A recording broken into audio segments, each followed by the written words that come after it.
ఈరోజు ఒక చిన్న కుక్కపిల్ల ఇసుకను తవ్వుతూనే ఉంది. ఎవరూ పట్టించుకోలేదు. తిండి కోసం తవ్వుతుందనుకున్నారు. కానీ కొద్దిసేపటికి అది భక్తి ఒక మనిషికే కాదు, ప్రకృతిలో ప్రతి జీవికి ఉంటుంది.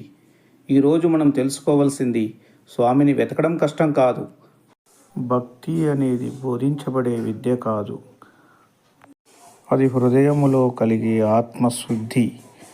జీవుడు దేవుడు ప్రతి జీవిలోనూ ఉంటాడు అనడానికి ఇది ఒక నిదర్శనం.